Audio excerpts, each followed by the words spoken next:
is WTXN TV, Channel 40 in Dover. Game Center 40 will begin in 30 seconds.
Good evening, everyone, and welcome to Game Center 40 for Tuesday, February 11th, 2020, and here are tonight's top stories. The official store for Kojima Productions has brought out a special graphic intended to support Australia. A shirt with the graphic will cost $25 and the avatar will cost as little as $1, allowing you to pay your own price in order to help out the Australian effort. Proceeds from the sales of these special graphics will go to the Australian RSPCA.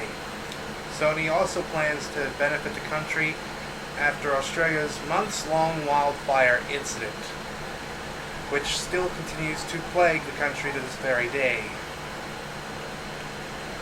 After a very dismal opening of $33 million on its first weekend, Warner Brothers is going to change the title of their latest DCEU movie to Harley Quinn: Birds of Prey, due to name recognition. Before the movie's advertisements were even out, Birds of Prey was only a small blip on the Google search radar. The new in-advertisement title will hope to catch people confused as to what the movie is all about. The movie came out last Friday. From February 17th to March 29th, people will be able to try out the Nintendo Switch at one of 4 U.S. international airports. It will have some exclusive merchandise, but the video games are for demo kiosks only. Anyone who orders a Switch at these locations will get a free carrying case for their order. And coming up when we come back on Game Center 40, we've got a new Space Invaders cabinet, some new DLC fighters, your local weather, and we finally have some esports. Stay with us.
This is WDXN TV 40, Dover.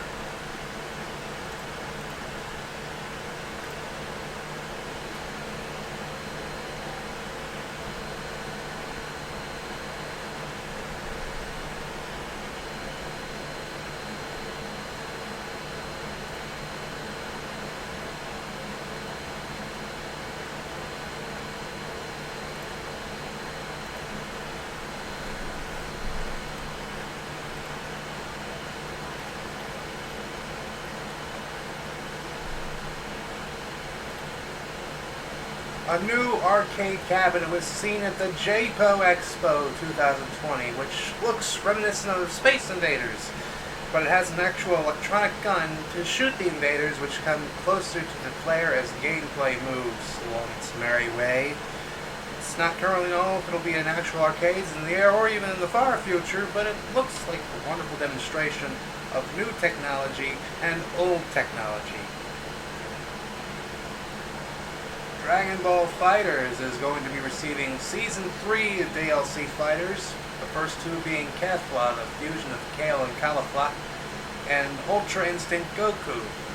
Purchasers of the third Fighters Pass will get Kefla on February 26th, and others will get her on February 28th. Goku's Ultra Instinct is announced for Spring 2020. Speaking of Spring 2020, we can't get to it soon enough. Let's take a look out there at Rehoboth Beach and see what we have going on out there. It's getting a little bit past sunset. It's going there. It's getting there. It's deep enough. But now let's see what we got here for the weather tonight. We got all that snow across the Midwest, and this is a tale of two cold fronts. One that refuses to budge with its tail end actually sticking out all the way to the Atlantic Ocean. Just a part of that refuses to budge for even an inch. We got high pressures in the mid-Atlantic, low pressure right in the south. We also have low pressures all up in the Midwest, Wisconsin, Illinois, all the way up to Pennsylvania. We even got a tail end of Minnesota there. It'll be getting snow throughout the forecast. So let's see what's going on for tomorrow. And surprisingly, well, actually not that surprising, that cold front's getting a bit of a pushback. It's a bit of a pushback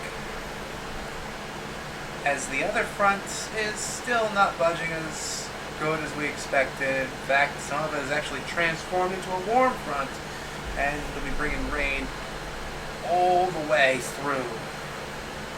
And we got a little bit of a stationary low front all the way to New Mexico.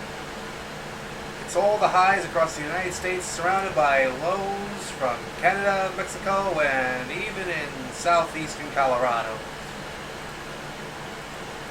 Now let's take a look at tomorrow night, where these fronts are just basically going to try to collide into each other. Because neither one of them is going to move. And since neither one of these are going to move, we're obviously going to get these pressures, and it looks like they could go in a bit of a mergent path. But then again, I'm not certified. Nor am I an actual meteorologist. So let's go back to Rehoboth Beach, where it is getting a bit cold for people's taste. Now, as of 4:45 this afternoon, the temperature in Dover and the suburbs, in fact, I'm going to have to go check it out, because I am apparently a bit too lazy to just check the weather. And once I bring this graphic up, you're going to have to disregard the current temperatures of Dover and the suburbs. They're both going to say 42. It's actually 50 in both locations. Yeah, it's a bit surprising more. It's 50 in both locations, though the graphic says 42, I didn't bother changing that.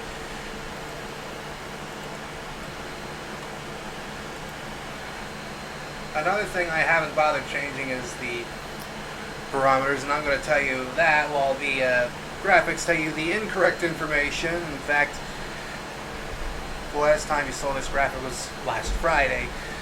Now, the wind is actually northwest 5 miles an hour. Instead, the graphic says west at 18. Now, we're going to have to put a warning here. It's a small craft advisory from 12 to 6 a.m. tomorrow. And the humidity is 93%. The pressure is actually a little bit closer. It's 29.87 and rising. Sorry, but these graphics, except for the small craft advisory, is completely incorrect information. Going from completely incorrect information to actual updated correct information, Dover tonight will be having cloudy skies, low 37. Record high for today was 64, and that was reached in 2009, and record low was 12 degrees, and that was the year before, 2008. For tomorrow, it'll be mostly cloudy, high of 47. The sun will rise at 6:58 tomorrow, and it will set at 5:35 tomorrow afternoon. So we're going to be having this sky for a while, and it will slowly become a bit more lighter as the year goes on, as we approach spring and eventually summer. Now let's take a look at the 7-day forecast, which is also correct information. 7-day forecast. Tomorrow we'll be having tomorrow is mostly cloudy, high of 47, low 39.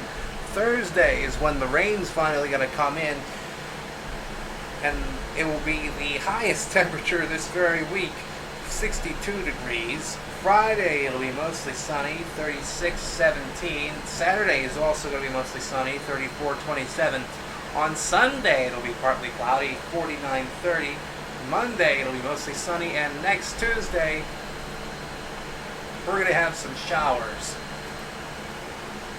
And then when we come back, we're going to give you some esports scores and some educational information from NHK about Pokemon Bosai Club. Stay with us.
This is WTXN TV 40, Channel 40 in Dover.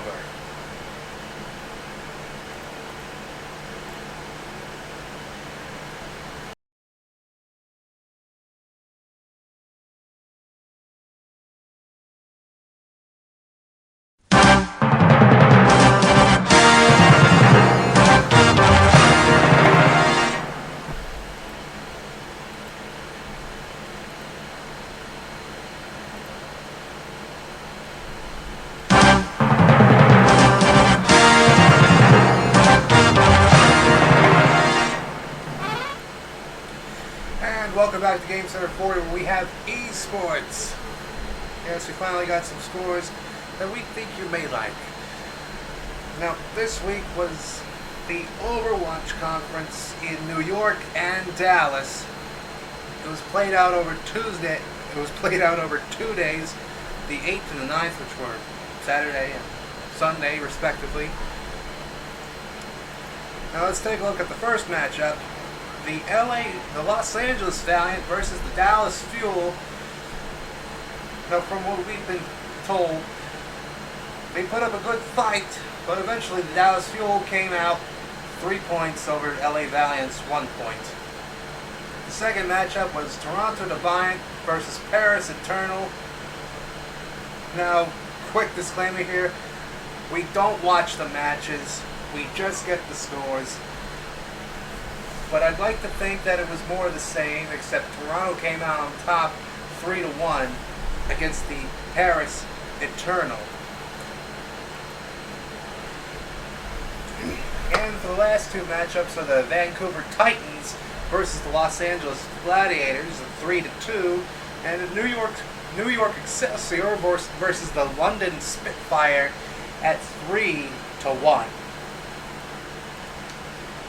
On February 9th, which was on Sunday, Paris Eternal finally got their chance to shine the spotlight as they took out London 3-0. Yes, that's 3-0 for Paris Eternal versus the London Spitfire. And we have the same news here for the New York Excelsior beating out the Boston Uprising 3-0. And the last two matchups for Sunday were the Vancouver Titans versus LA Valiant, which was also 3-0, and the San Francisco Shocks beat out the Dallas Fuel by a score of 3-1. That's all for esports, and now to throw it back to myself in the newsroom. And thank you, I just thought I should do that because it's one person doing the news and pretty much getting everything needed for the newscast. I thought, I guess I should just throw back to myself. Anyways, finally tonight, NHK, the broadcaster behind programs such as News 7, educational documentaries, Japan Now, and Educational Newsline. They will be broadcasting a 5-part, 5-minute program called the Pokemon Bosai Club. It will air on the next 5 Sundays at 7:25 p.m. local time on NHK's E-Tele channel. The series will teach children how to prepare for unexpected natural disasters, along with song melodies to make the lessons easier to remember. And that is all for GameCenter for you tonight. I'd like to thank you for being with us. Coming up next is the gaming segment on twitch.tv. I will have the link up there in a few minutes. Thank you for being with us.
gaming portion will begin in approximately 5 minutes.